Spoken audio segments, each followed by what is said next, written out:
Halo teman-teman semua, selamat datang di Beracun. Bersama aku, Elbilur, kita akan menjelajahi dunia yang penuh dengan mitologi, cerita rakyat, dan fantasi yang memukau. Di sini, kita nggak cuma mendengar cerita, tapi juga masuk ke dalam dunia penuh misteri, keajaiban, dan petualangan tanpa batas. Jadi, duduk santai, siapkan imajinasimu, dan ayo kita mulai perjalanan seru ini.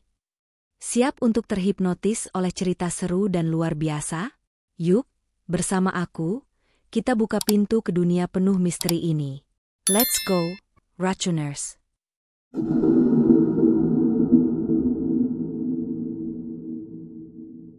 Desa Sajira yang damai. Sajira, sebuah desa kecil yang terletak di Rangkas Bitung, Banten, dahulunya adalah desa yang penuh kedamaian. Diapit oleh sungai yang jernih, hutan lebat, dan perbukitan hijau, desa ini dikelilingi oleh keindahan alam yang menenangkan hati. Penduduk desa hidup dalam kesederhanaan. Mereka sebagian besar adalah petani dan nelayan yang menggantungkan hidup mereka dari hasil alam di sekitar desa. Setiap pagi, suara ayam berkokok dan gemericik air sungai menjadi irama kehidupan yang menenangkan. Desa ini memiliki tradisi dan kebudayaan yang erat, dengan adat istiadat yang dijaga turun-temurun. Setiap tahunnya, berbagai upacara adat digelar untuk menghormati leluhur dan menjaga hubungan baik dengan alam. Kegiatan seperti gotong royong dan upacara panen, padi menjadi momen berharga yang mempererat ikatan sosial antar warga. Namun, di balik kehidupan yang terlihat damai dan harmonis ini, ada satu bagian dari cerita desa yang tidak diketahui oleh banyak orang luar. Cerita yang diturunkan dari mulut ke mulut tentang kelompok ninja misterius yang seringkali menghantui desa, terutama ketika situasi desa berada di ambang krisis atau bencana. Ninja-ninja ini bukanlah tokoh yang baik hati, dan keberadaan mereka lebih sering dihubungkan dengan kengerian daripada perlindungan. Keberadaan para ninja hitam yang misterius ini pertama kali diketahui pada suatu malam di musim hujan, bertahun-tahun lalu. Saat itu, Sajira sedang dilanda banjir besar yang menghancurkan lahan pertanian dan menenggelamkan rumah-rumah di tepi sungai. Di tengah kekacauan itu, muncul kabar bahwa beberapa rumah di desa telah ditandai dengan sebuah jejak telapak tangan berdarah di dinding depan mereka. Penduduk awalnya mengira tanda itu hanyalah ulah orang yang iseng atau bagian dari tradisi mistis tertentu. Namun, dalam hitungan hari setelah tanda itu muncul, setiap penghuni rumah yang diberi tanda tersebut meninggal secara misterius. Ada yang ditemukan terbaring tak bernyawa di tempat tidur, ada yang menghilang tanpa jejak, dan ada pula yang tewas dalam kondisi yang tidak wajar. Kejadian ini membuat warga Sajira ketakutan. Mereka merasa ada kekuatan gelap yang sedang mengintai desa mereka, dan mereka tak tahu bagaimana cara melawannya. Tidak ada yang berani mendekati rumah yang sudah ditandai, bahkan keluarga korban pun merasa takut untuk melakukan pemakaman secara normal. Suasana desa yang sebelumnya damai mulai berubah menjadi penuh kecurigaan dan ketakutan. Warga desa mulai menyadari bahwa tanda tersebut bukan sembarang tanda. Itu adalah simbol kematian yang dihasilkan oleh para ninja dengan ilmu hitam mereka. Para ninja tersebut diduga memiliki kemampuan untuk masuk ke rumah tanpa terlihat, membunuh tanpa meninggalkan jejak, dan melarikan diri tanpa disadari oleh siapapun. Keberadaan mereka tidak hanya membawa kematian, tetapi juga rasa takut yang mencekam setiap warga. Dalam beberapa bulan setelah tanda pertama ditemukan, teror dari para ninja terus berlanjut. Setiap beberapa minggu, ada saja rumah yang ditandai dengan telapak tangan berdarah, dan kematian terus menghantui desa. Warga yang awalnya berusaha tetap tenang, mulai merasa tidak aman bahkan di rumah mereka sendiri.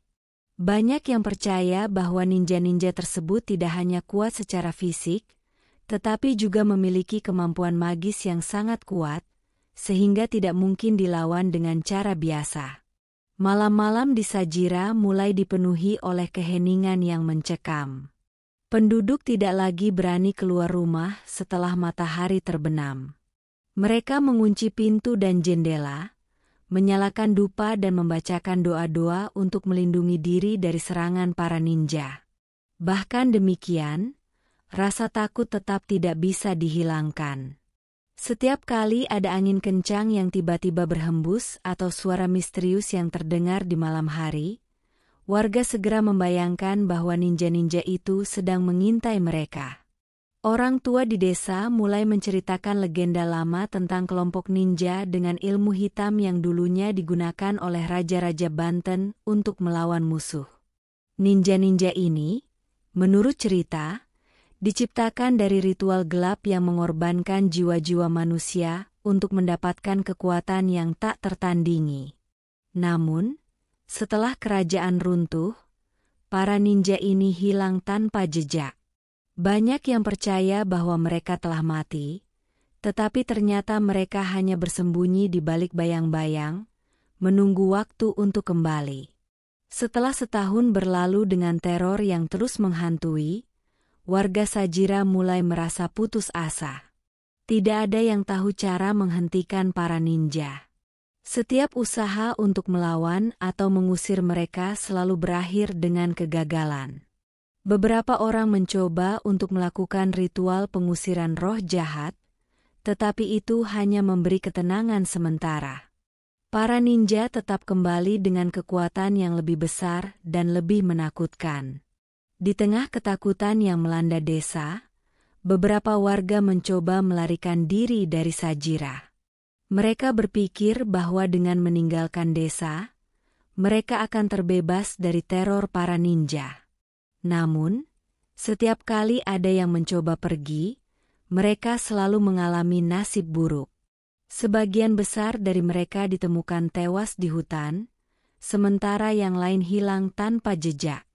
Ini membuat warga semakin takut, dan banyak yang berpikir bahwa ninja-ninja itu bisa mengikuti mereka kemana saja, bahkan jika mereka meninggalkan desa. Warga Sagira akhirnya hanya bisa berpasrah dan berharap agar desa mereka tidak menjadi sasaran berikutnya. Kehidupan mereka berubah drastis. Dari desa yang penuh dengan keceriaan dan gotong royong, menjadi desa yang dipenuhi dengan rasa takut dan kehati-hatian. Setiap malam, desa terasa sunyi sepi, hanya ada suara gemerisik daun dan hembusan angin yang mengiringi rasa takut di hati mereka. Suatu malam yang dingin dan sunyi, seorang pemuda desa yang nekat memutuskan untuk mencoba mengintai siapa sebenarnya para ninja itu. Dia ingin mencari tahu dari mana mereka datang dan bagaimana cara mereka melakukan serangan mematikan tersebut. Pemuda itu mempersiapkan diri dengan doa-doa dan jimat pelindung yang diakini dapat menjauhkan roh jahat. Malam itu, dia bersembunyi di balik pohon besar dekat rumah yang sebelumnya telah ditandai dengan telapak tangan berdarah. Sekitar tengah malam, suasana semakin mencekam.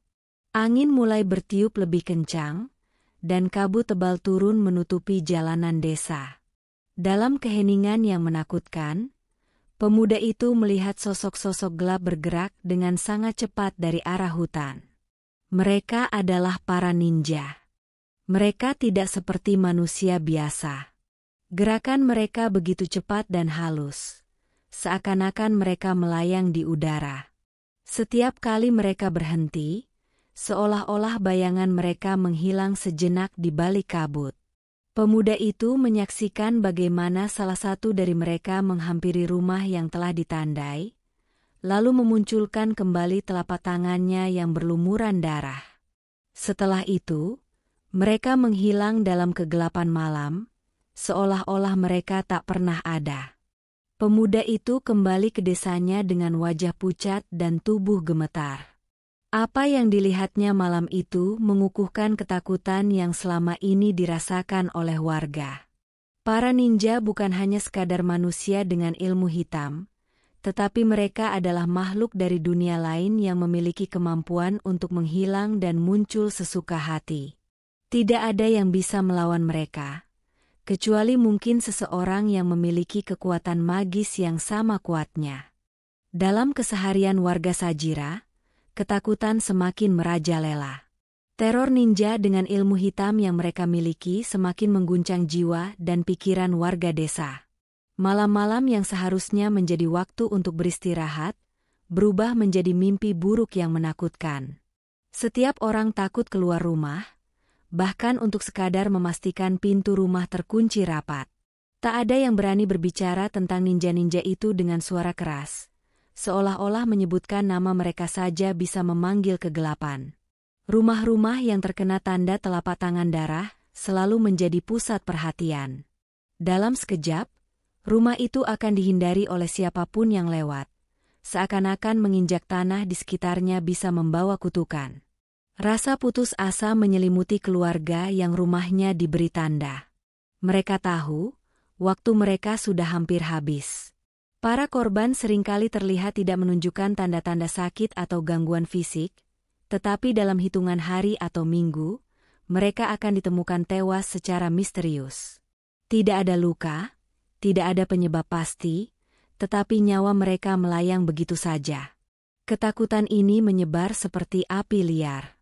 Setiap kali kabar tentang tanda darah baru tersebar, warga Sajira akan berkumpul di sudut-sudut jalan dengan wajah tegang, bertanya-tanya siapa yang akan menjadi korban berikutnya. Desa yang dulu penuh tawa dan kegembiraan berubah menjadi tempat yang sepi, di mana hanya ketakutan yang tersisa. Tidak ada yang tahu pasti bagaimana menghindari atau melawan ninja-ninja ini. Apakah mereka makhluk gaib? Apakah mereka manusia biasa dengan kekuatan luar biasa? Pertanyaan-pertanyaan ini selalu muncul, tetapi tidak pernah ada jawabannya.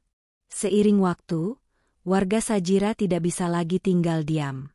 Mereka mulai mencari jawaban dari manapun mereka bisa. Beberapa orang mencari bantuan dari dukun atau orang pintar yang ada di sekitar desa, berharap mendapatkan perlindungan dari ilmu hitam ninja-ninja tersebut. Sayangnya, semua upaya ini berakhir sia-sia. Jampi-jampi dan mantra yang dibacakan oleh para dukun tidak mampu menghentikan teror. Tidak ada satupun dari mereka yang memiliki kekuatan yang cukup untuk menghadapi kekuatan gelap para ninja. Ada yang mencoba melarikan diri dari desa, berharap bahwa dengan menjauh dari Sajira, mereka bisa selamat dari ancaman kematian. Namun, beberapa orang yang meninggalkan desa justru mengalami nasib tragis di perjalanan. Beberapa ditemukan tewas di hutan, tubuh mereka membeku seperti telah melewati kengerian yang luar biasa. Ini semakin memperkuat keyakinan warga bahwa ninja-ninja tersebut memiliki pengaruh yang melampaui batas desa Sajira. Mereka bisa mengejar siapapun yang mencoba kabur, kemanapun mereka pergi. Warga semakin terpojok. Mereka mulai kehilangan harapan. Banyak yang merasa bahwa mereka tidak memiliki pilihan selain menunggu giliran mereka. Mereka tidak bisa melawan, tidak bisa bersembunyi, dan tidak bisa melarikan diri. Desa Sajira yang dulunya tenang kini telah berubah menjadi tempat yang penuh dengan kecemasan. Setiap hari terasa seperti hari terakhir. Seiring dengan meningkatnya teror dari ninja-ninja tersebut, kehidupan sosial di Sajira berubah total. Dahulu, warga sering berkumpul di balai desa atau di rumah-rumah tetangga untuk bercengkerama dan berbagi cerita. Namun kini, mereka lebih memilih mengurung diri di dalam rumah begitu matahari mulai terbenam. Bahkan ketika siang hari, suasana desa masih terasa mencekam. Anak-anak tidak lagi berlari-lari di halaman rumah atau bermain di alun-alun desa, karena orang tua mereka khawatir sesuatu yang buruk bisa terjadi kapan saja. Desa Sajira perlahan-lahan berubah menjadi desa yang sunyi. Hanya sedikit orang yang berani bepergian jauh, bahkan untuk sekadar membeli kebutuhan sehari-hari di pasar desa. Mereka yang tetap menjalankan usaha atau berdagang melakukannya dengan was-was, selalu merasa ada bahaya yang mengintai di balik bayang-bayang. Komunikasi antar warga pun semakin jarang terjadi. Ketakutan telah merasuki setiap sudut kehidupan mereka, memisahkan orang-orang yang sebelumnya hidup rukun. Kehidupan ekonomi desa juga mulai merosot. Karena ketakutan yang merajalela, para petani dan pedagang kehilangan motivasi untuk bekerja. Sawah-sawah dan kebun-kebun yang dulu subur kini ditinggalkan. Tanaman dibiarkan layu dan mengering, seolah mencerminkan keputusasaan warga. Desa Sajira, yang dulunya terkenal dengan hasil bumi yang melimpah, kini berjuang hanya untuk bertahan hidup. Para pedagang dari luar desa pun enggan datang, takut terkena kutukan atau menjadi korban para ninja. Kematian yang menimpa para korban ninja selalu meninggalkan misteri. Ketika seseorang ditemukan tewas, tidak ada tanda-tanda kekerasan yang jelas. Beberapa korban bahkan terlihat seperti sedang tidur nyenyak. Hanya saja mereka tak pernah bangun lagi. Kematian mereka selalu tampak damai di luar. Tetapi bagi orang-orang yang mengenal mereka, kematian itu datang dengan kepanikan dan ketakutan yang mendalam. Sebelum kematian menjemput, mereka seringkali mengalami mimpi buruk yang sama, dikejar oleh bayangan hitam tanpa wajah. Tidak ada seorang pun yang bisa menjelaskan secara ilmiah apa yang menyebabkan kematian para korban. Dokter-dokter yang dipanggil dari luar desa pun angkat tangan, karena tidak ada luka fisik atau penyakit yang bisa diidentifikasi. Beberapa orang percaya bahwa kematian ini disebabkan oleh ilmu hitam yang sangat kuat, mungkin sebuah kutukan atau sihir yang tidak bisa dijelaskan oleh ilmu pengetahuan modern. Cerita-cerita tentang bagaimana para ninja bisa menyebabkan kematian tanpa meninggalkan jejak terus menyebar. Beberapa warga mulai berusaha mengungkap misteri ini dengan mengamati lebih dekat rumah-rumah yang ditandai. Mereka mencari petunjuk apapun yang bisa menjelaskan bagaimana ninja-ninja itu bekerja. Namun, setiap kali mereka mendekati jawabannya, mereka selalu dihadapkan pada lebih banyak misteri. Seolah-olah ninja-ninja itu tidak ingin rahasia mereka terungkap. Setelah bertahun-tahun hidup dalam ketakutan dan kehilangan banyak anggota keluarga, warga Sajira mulai merasakan bahwa harapan semakin jauh dari genggaman mereka. Semangat hidup yang dulu membara kini meredup, digantikan oleh kegelapan yang mengintai di setiap sudut desa. Banyak yang mulai menyerah, menerima nasib bahwa desa mereka mungkin telah dikutuk untuk selamanya. Beberapa orang tua mulai berdoa lebih keras, meminta pertolongan dari Yang Maha Kuasa untuk melindungi desa mereka. Mereka berharap bahwa akan datang seseorang yang bisa membebaskan mereka dari ancaman ini. Namun, seiring dengan berjalannya waktu, doa-doa itu tampak tidak terjawab. Setiap hari adalah perjuangan untuk bertahan hidup, dan tidak ada yang tahu kapan teror ini akan berakhir. Desa Sajira seperti terjebak dalam lingkaran tanpa akhir. Setiap kali ada korban baru, ketakutan semakin kuat mencengkeram hati warga. Dan dengan ketakutan itu, datang pula keputusasaan. Warga Sajira tahu bahwa jika sesuatu tidak segera berubah, desa mereka mungkin akan lenyap, terkubur dalam kegelapan dan dilupakan oleh dunia luar. Kemunculan Kiai Ujang. Kiai Ujang bukanlah tokoh biasa di Sajira.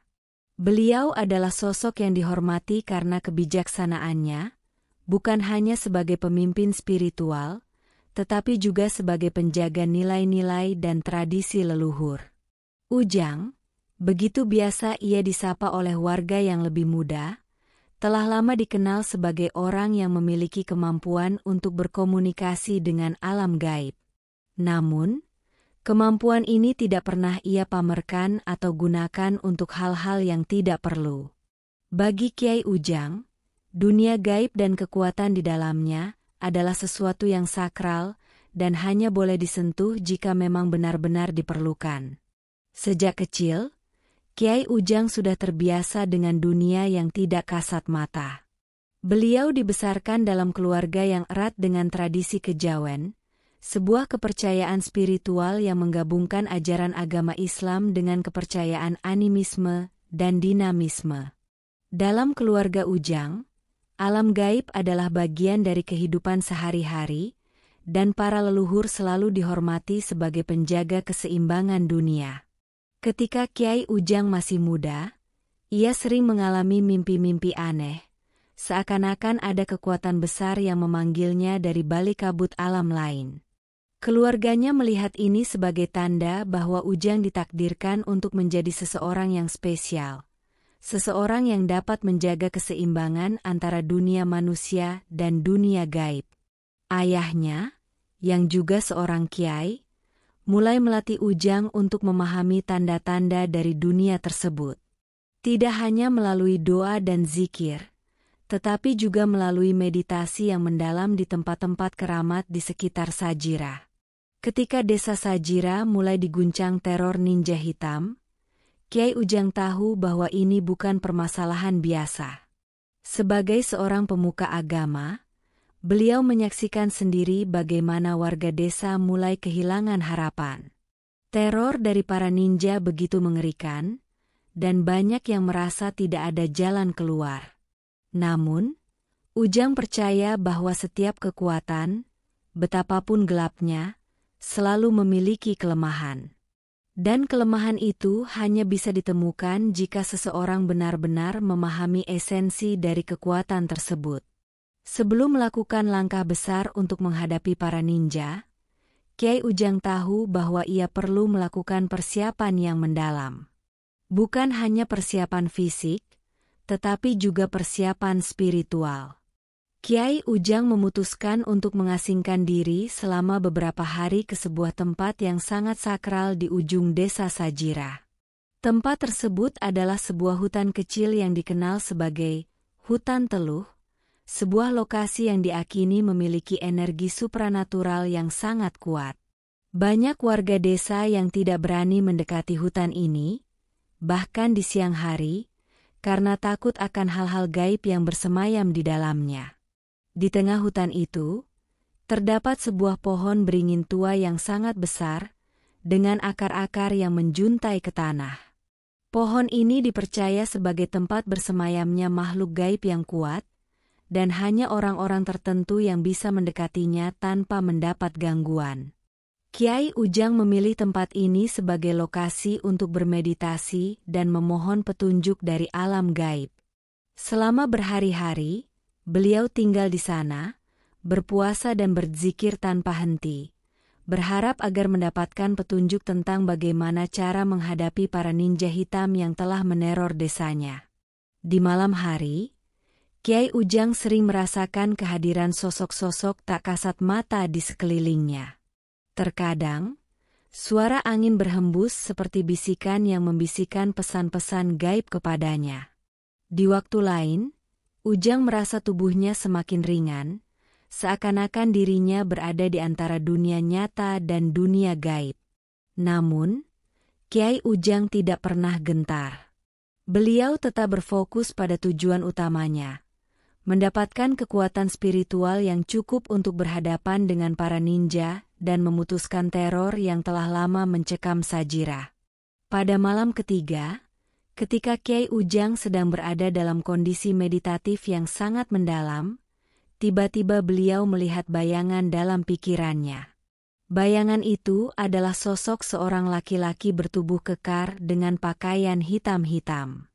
Wajahnya tertutup, tetapi matanya berkilau tajam, penuh kebencian. Kiai Ujang mengenali sosok ini sebagai pemimpin para ninja hitam yang telah lama menjadi ancaman bagi desa.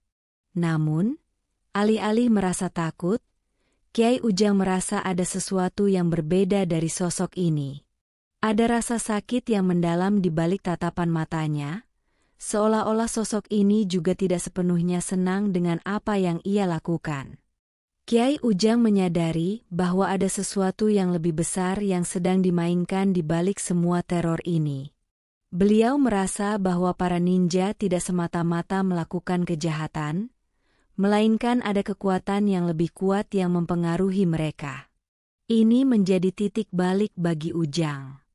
Ia tahu bahwa untuk menghentikan para ninja, ia tidak hanya harus melawan mereka, tetapi juga menemukan akar masalah yang memaksa mereka untuk melakukan hal-hal jahat. Setelah kembali dari meditasinya di hutan Teluh, Kyai Ujang merasa lebih yakin dengan langkah yang harus diambil. Namun, beliau juga tahu bahwa kekuatannya sendiri tidak cukup. Untuk menghadapi kekuatan hitam yang sangat besar, Kyai Ujang perlu meminta bantuan dari leluhur desa, yang diakini masih menjaga wilayah Sajira dari alam gaib. Desa Sajira sendiri dikenal sebagai tempat yang kaya akan tradisi dan sejarah. Banyak tokoh-tokoh besar dari masa lalu yang telah meninggal, tetapi masih dihormati sebagai leluhur yang berpengaruh. Salah satu leluhur yang paling dihormati adalah Ki Rangkas, seorang pendekar sakti yang dahulu pernah menjaga wilayah tersebut dari penjajah dan berbagai ancaman. Konon, Ki Rangkas memiliki hubungan yang kuat dengan alam gaib dan sering berkomunikasi dengan makhluk-makhluk halus untuk melindungi desanya.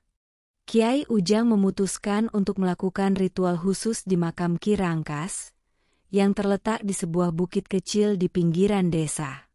Makam ini dianggap sebagai tempat keramat, dan warga Sajira sering datang ke sana untuk berziarah dan memohon berkah.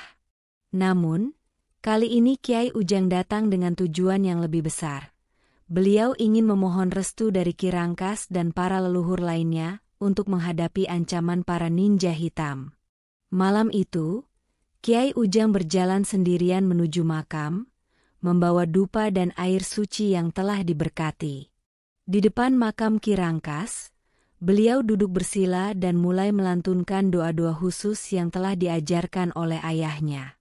Selama berjam-jam, Kyai Ujang berdoa dengan khusyuk, memohon agar leluhur memberikan petunjuk dan kekuatan untuk melawan kejahatan yang sedang mengancam desa. Tiba-tiba, di tengah malam yang sunyi, angin berhembus kencang, dan Kyai Ujang merasakan kehadiran yang sangat kuat di sekitarnya. Mata batinnya terbuka, dan dalam penglihatannya, beliau melihat sosok seorang lelaki tua dengan jubah putih yang berdiri di depannya. Sosok tersebut adalah Ki Rangkas, yang datang untuk memberikan restu dan petunjuk. Dengan suara yang berat dan tegas, Ki Rangkas memberitahu Kyai Ujang bahwa untuk menghentikan para ninja, beliau harus membuat perjanjian dengan mereka, bukan melawan mereka.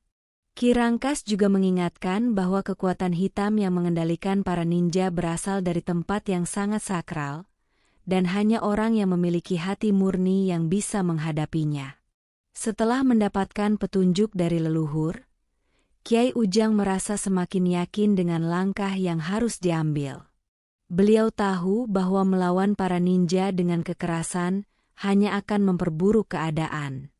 Solusinya adalah dengan membuat perjanjian yang dapat menguntungkan kedua belah pihak, para ninja dan warga desa Sajira. Namun, membuat perjanjian dengan makhluk gaib bukanlah hal yang mudah. Ada banyak syarat dan aturan yang harus dipatuhi, dan kesalahan sedikit saja bisa berakibat fatal. Kyai Ujang mempersiapkan segala sesuatunya dengan hati-hati. Beliau menyiapkan sesajen khusus yang terdiri dari makanan dan benda-benda keramat yang diakini dapat menenangkan makhluk gaib. Beliau juga melakukan puasa selama beberapa hari untuk membersihkan diri dari segala godaan duniawi dan meningkatkan kekuatan spiritualnya. Setelah semua persiapan selesai, Kyai Ujang merasa siap untuk berhadapan dengan para ninja dan mencoba menyelesaikan masalah ini tanpa pertumpahan darah. Pada malam yang telah ditentukan, Kyai Ujang menuju ke jembatan gantung tua yang terletak di tepi sungai perbatasan antara Sajira dan wilayah suku Baduy. Jembatan ini dikenal sebagai tempat yang penuh misteri, dan banyak warga percaya bahwa di bawah jembatan ini, tepat di sekitar 3 batu besar, para ninja berdiam. Kyai Ujang menyiapkan tempat ritualnya di tepi sungai, menyalakan dupa dan meletakkan sesajen di atas sebuah batu datar. Beliau kemudian duduk bersila, memulai doa-doanya dengan penuh khusyuk. Tidak lama kemudian, suasana di sekitar berubah menjadi sangat sunyi, seakan-akan alam pun menahan napas. Angin berhembus perlahan, Dan dari balik kabut yang mulai muncul di atas sungai, sosok-sosok hitam mulai bermunculan. Mereka adalah para ninja hitam, yang selama ini menjadi sumber teror bagi warga Sajira. Mata mereka bersinar dalam kegelapan, memancarkan aura yang menakutkan. Pemimpin mereka, seorang pria tinggi dengan tubuh kekar dan wajah tertutup kain hitam, berjalan mendekati Kiai Ujang dengan langkah yang tenang namun mengintimidasi. Beliau berdiri di hadapan Kiai Ujang tanpa mengucapkan sepatah kata pun, menunggu apa yang akan disampaikan oleh sang Kiai. Dengan suara yang tenang namun penuh keyakinan, Kiai Ujang menyampaikan maksud kedatangannya. Beliau tahu bahwa para ninja ini bukanlah makhluk jahat, tetapi mereka dipengaruhi oleh kekuatan yang lebih besar. Kiai Ujang menawarkan perjanjian. Jika para ninja bersedia menghentikan teror mereka dan berpihak kepada warga Sajira, maka warga desa akan menghormati mereka sebagai pelindung desa. Sebagai gantinya, Kiai Ujang berjanji untuk menjaga keseimbangan antara dunia manusia dan dunia gaib, serta menghormati keberadaan para ninja. Pemimpin para ninja mendengarkan dengan seksama. Setelah beberapa saat, ia akhirnya berbicara dengan suara yang dalam dan berwibawa. Ia menyetujui perjanjian tersebut, tetapi dengan satu syarat. Para ninja hanya akan keluar jika desa Sajira benar-benar berada dalam bahaya besar. Mereka akan berdiam di bawah jembatan gantung, menjaga desa dari ancaman yang tidak terlihat oleh mata manusia. Kiai Ujang setuju dengan syarat tersebut, dan malam itu perjanjian antara manusia dan ninja resmi dibuat. Sejak saat itu, para ninja tidak lagi menjadi ancaman, melainkan menjadi pelindung yang tak terlihat. Terima kasih sudah berani menjelajahi cerita ini bersama Beracun. Ingat, setiap mitos, legenda, dan fantasi bukan hanya dongeng biasa. Mereka punya jejak yang mungkin masih berbisik di sekitarmu. Jangan lupa like, komen, dan subscribe untuk terus mengikuti kisah-kisah lain yang akan membawamu semakin jauh ke dalam dunia yang tak pernah kamu duga. Aku Elbilur, akan selalu menunggu kalian kembali. Karena di dunia ini, hanya mereka yang berani menembus batas kenyataan yang akan menemukan kebenaran. Sampai jumpa. Selalu ingat, bayangan tak pernah benar-benar pergi, mereka hanya menunggu.